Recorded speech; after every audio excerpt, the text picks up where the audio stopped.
The Baskerville family's hound, named Victor Van Baskerville, served the family, and he was loyal to his family and father. He was falsely charged and framed for associating with the Demon Clan, and he was sentenced to the guillotine. At the guillotine, he decided that if he was given an opportunity to live again after he caught the rabbit, which is his prey, he wouldn't like to live as a hound.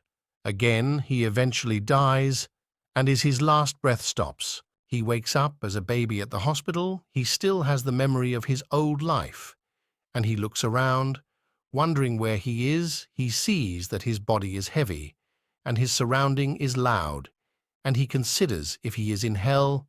He turns out he has been reincarnated as a little child. At the grand estate of the Baskerville family, while he wonders where he is, the Baskerville family patriarch, Hugo Le Baskerville, comes there, and he calls the kids insignificant brats. He tells the midwives that there are no special children in the kids that have been gathered, and he thinks they have only gathered trash at that period. As Hugo passes beside him, he stops and says he is a little bit quieter than the other trash. He commands the maids to move the children to the Cradle of Swords, and they prepare to do so. Vicar immediately recognizes Hugo as the main culprit of his framing and execution. However, looking at Hugo, again he sees that the appearance of Hugo that he is seeing is his younger appearance. He raises his hands up and checks further until he is really certain of what he is saying. He informs that he has regressed to the time when he was a baby. He knows he has lived his past life as a hound. He was born into an illegitimate family, and he received training in a poor environment. As per his training, he knows a hound must be devoted to his mission, like assassination, intelligence, ambush, threatening, and any other mission as a hound. He needs to take care of all kinds of dirty work, and everything is done in order to make the Baskerville family the best of the 7 families. The reason he had remained loyal to his duty was simple. All he wanted was to be acknowledged by the family. About 10 years after the gate to the demonic realm opened, the fight against demons and humans ended, with humans winning the fight. The reward that was given to him, the loyal hound who served the family his whole life, was to be killed. There was just a reason why he was executed, and the reason was that he knew too much. He promises himself, looking at the new opportunity he has gotten, that he will never live that kind of life again. He wants his revenge immediately, but with the body of a newborn baby, there is really nothing he can do. However, he feels being moved to the Cradle of Swords is a good opportunity for him to become strong, and the only important thing to him at the moment is for him to become stronger. He remembers how the Cradle of Sword is in their family. Children born into the Baskerville must go through one trial. They are thrown into a maze of swords, and after going through that, they need to get to the Styx River to be examined for their talents. The Styx River is a legendary river that turns the bodies of children into iron. However, there is a limit to how many children it can affect. So in order to get to the Styx River first, he needs to head straight out of the helix-shaped wall of blades. In his past life, he was ousted by his siblings, and he couldn't receive the effect, but he will ensure that wouldn't be the case for him this time around. He decides he will monopolize the Styx River's blessing. For as long as he can, he's inside the water, and he sees the water seeping deep into his body and bones through his cuts. He is glad that the beginning of this version of his life is actually great, and he feels having a great start will make such a big difference in his journey. He remains inside the water in hopes of enduring the pressure for as long as he can. He promises himself that no matter how painful it is for him at the moment, he will endure it. All the servants get concerned because he has been inside the water for a long time.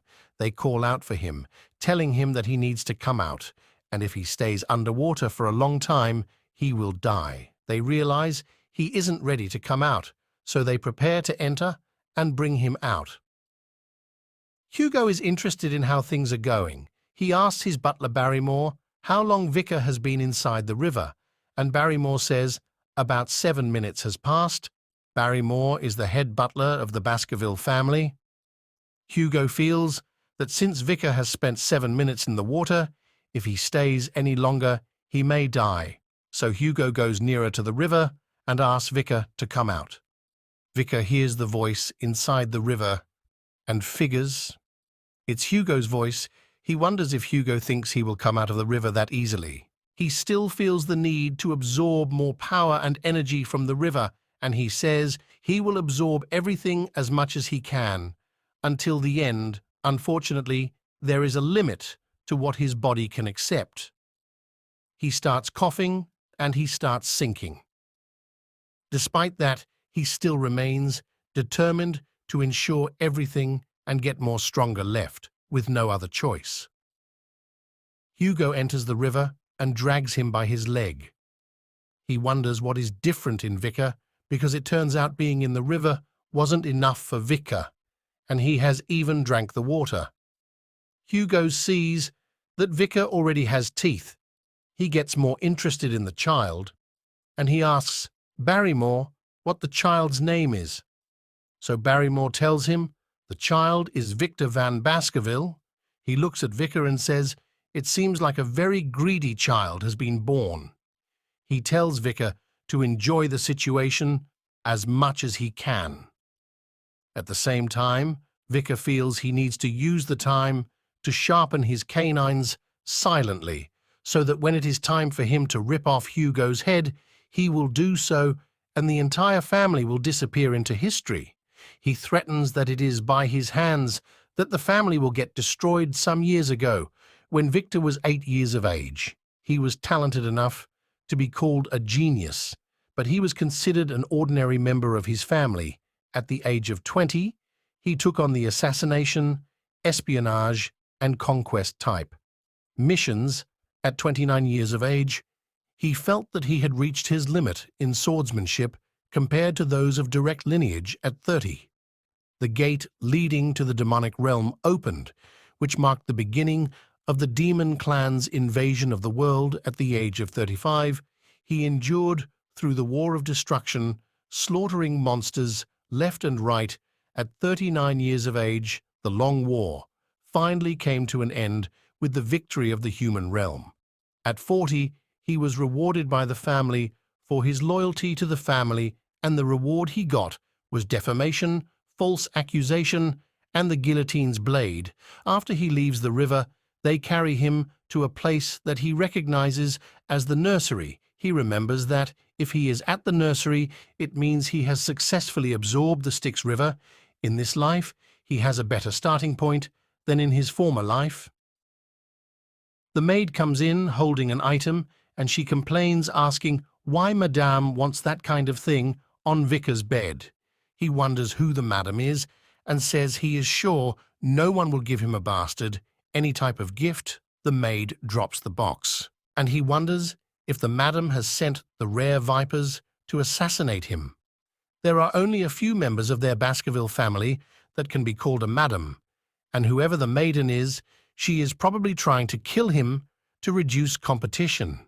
He feels when the vipers are done with him, they can also kill all the babies in the nursery. He holds the throat of the vipers. He threatens that no one can hold him this time around, because he will bring the entire family down with his own hands. He kills the vipers and throws them by his bed. The following day, all the members of Baskerville come to the nursery to check on the kids, and they are all shocked when they see a child sleeping peacefully next to 2 dead vipers. All the nannies who had been on shift that night were executed after being tortured, but the reason for the viper's appearance was unknown, and only the young Hound Vicar knows the truth. 8 years later, he has grown into a young boy, and he is taking lessons along with the other young masters that day. They are taking a course about the levels of swordsmanship, and their teacher narrates that any one of them who can't yet imbue the sword with mana is considered a sword beginner. At the level where they can infuse the blade with a little bit of mana, they will be called sword experts, and when the blade emits mana in liquid like aura form, that's when they are called sword graduate. Later, the last level at which the aura is solid and the form can freely be changed is called swordmaster. The strongest of the Baskervilles, Hugo, is at the swordmaster level. All the students are amazed by Hugo's strength. Vicar, however, considers that if Hugo was already a swordmaster at that point in time, it means he needs to regain the power he had prior to his regression. Before the coming-of-age ceremony, the teacher notices that he is lost in thoughts, and it looks like this, not the first time it's happening. The teacher thinks about him.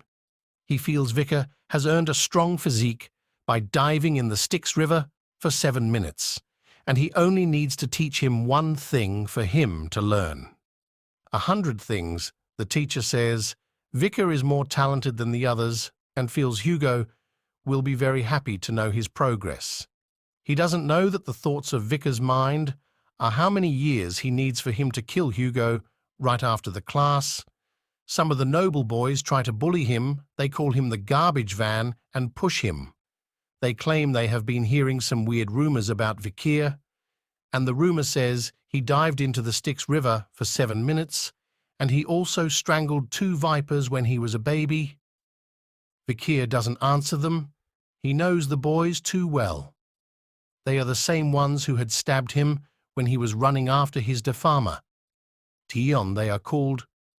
Hugo Le Baskerville's tridents. He tells them. The rumors are untrue, but they ask him to stop lying. The boys are high bro, Baskerville, middle bro, Le Baskerville, and low bro. Le Baskerville, they are all 9 years of age. Middleborough says he doesn't like Vicar, and his brothers agree too. Vicar knows the kids are going to be a real pain in the arse in just 10 years, and it might be a good idea for him to put them in their place. Now that they are still young, one of them brings out a sword and tells Victor that if he stayed in the Styx River for a long time, his body would become like steel, which means blades can't injure Vikir. He says he is sure Vicar won't die, even if he is stabbed.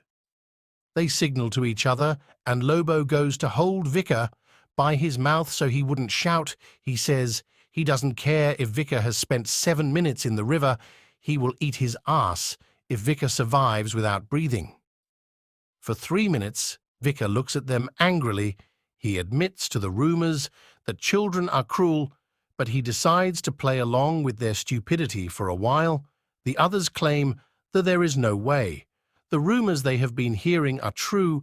They hold his hands to stop him from breathing for a minute. And he hasn't dropped dead for 3 minutes. He remains standing. They continue for 10 minutes. And Middlebrow feel the game is no longer fun. And they tell Lowbrow to let Victor go. When he removes his hand, he sees he is the one injured. They see that Vicar has bitten Lowbrow's hand, and they ask Victor what he is doing. He asks them if the reason they kept their hands on his mouth isn't for him to eat it. The others claim they aren't scared of him, and there is nothing he can do to them. But Lowbrow is scared and terrified. He tells his brothers that he got his finger bitten off, so they calm him down and say they will go to ask the priest to put it back as they are about to go. Vicar asks them who released them to go. They try to fight back, telling him that they are a year older than him and they are stronger. They try to stab him, but to their shock, the blade can't penetrate. He addresses them and says, they are the ones who seem to forget that they are all Baskerville and that in their family power and talent overcome age. He holds high bro, his hand, and he twists it. He tells them they don't have to run and they have to keep playing until the end. They get terrified, seeing the way he is squeezing their hand. They realize that the rumors they have been hearing are actually true. He kicks Highborough and he falls. His brothers scream his name in anger, and Middlebrow decides not to accept defeat. He goes ahead to hit Vikir, and Vikir tells them that they should not be too scared because they will get better in no time when they are treated. However, the issue is he won't allow them to leave that room, let alone get treated, and he is sure they will have to leave the room with the discomfort of their own bodies. Eventually, he decides that he will be generous and allow one of them to leave. They are excited, and they ask him which one of them he wants to release. But he tells them they have to decide for themselves which one deserves to do. He insists he can't wait for long, so they don't have more than enough time, and they should decide quickly because at least one of them should live.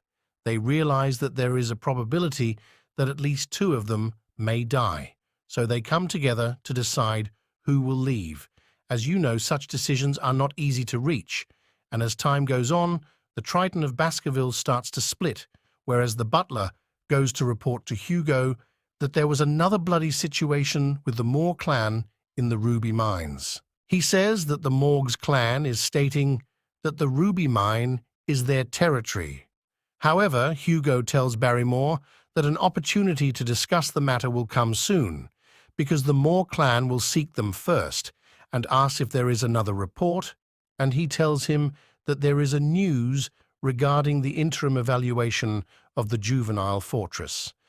There are more narrates that Vikir has scored the highest on the student's written examination, and Hugo is impressed.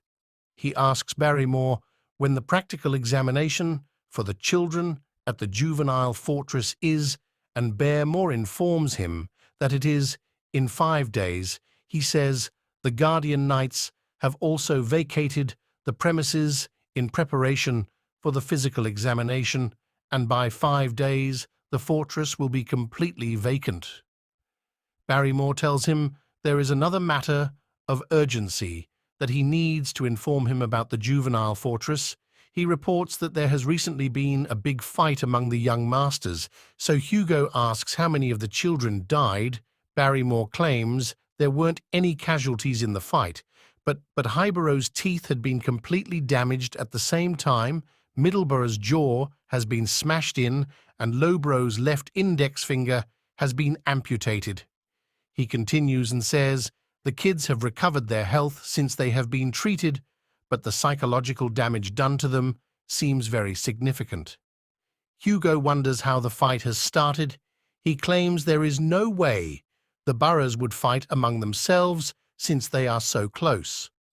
So Barrymore informs him that the fight was against another young master, and the person who had wounded the 3 young masters was a young master who is just 8 years old.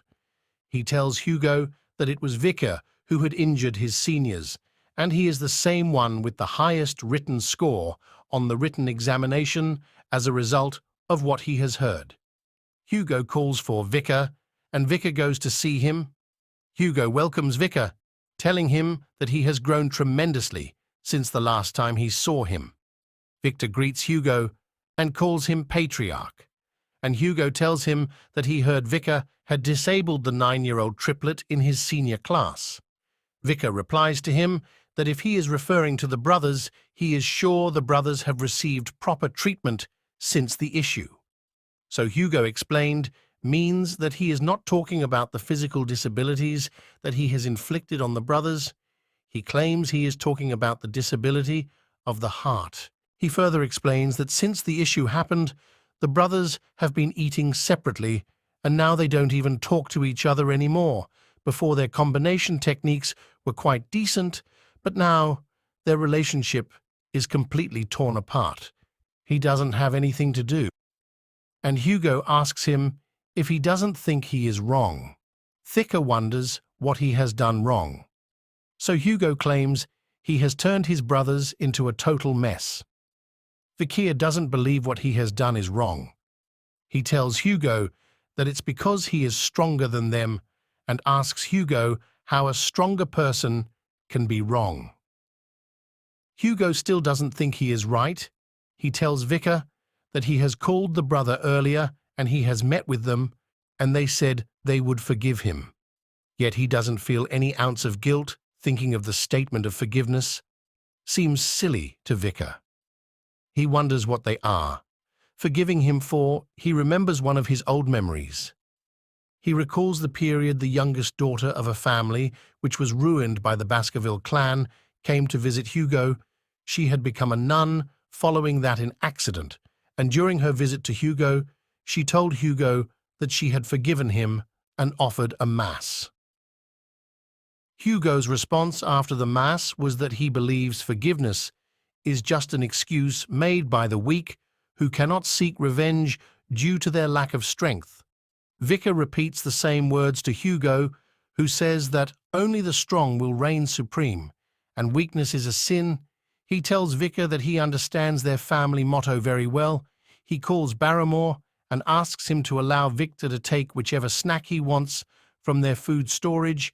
He says he should allow Vicar to take just enough that he can carry out of the palace himself. Vicar laughs and he asks Hugo for chocolate. He appreciates Hugo for his kind gesture and attempts to leave with Barrymore before he reaches the door. Hugo calls him his son. He tells him to try to do well in the physical evaluation.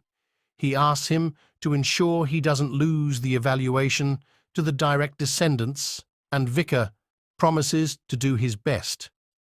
He goes to the storehouse and he takes the chocolate.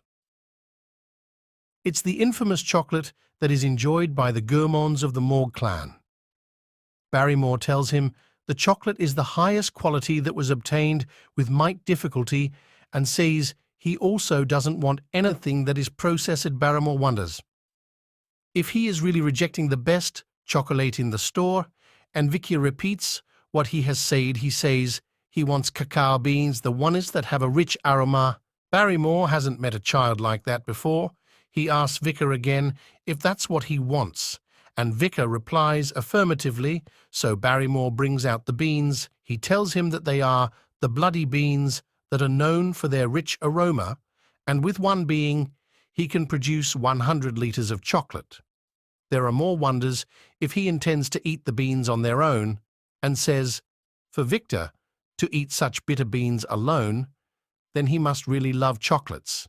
He thinks about Vicar, and he feels that, within the restrictions Hugo has set for him, he has found a method where he can have as many chocolates as he wants. He comments that Vicar is very brilliant. The servant asks Vicar if he wants them to process the bean and send them to his room, but he says there is no need for that. He says he will take the beans as they are. At that point, Barrymore assumes he isn't intending to use it to produce unlimited chocolates. He wonders if Vicar has a peculiar taste. However, what they do not know is that Vicar doesn't want to eat the chocolate. His main aim is to use the bloody beans during the practical examination. Within 5 days, he knows that on that, a huge catastrophe would occur that has never happened at the Baskerville clan.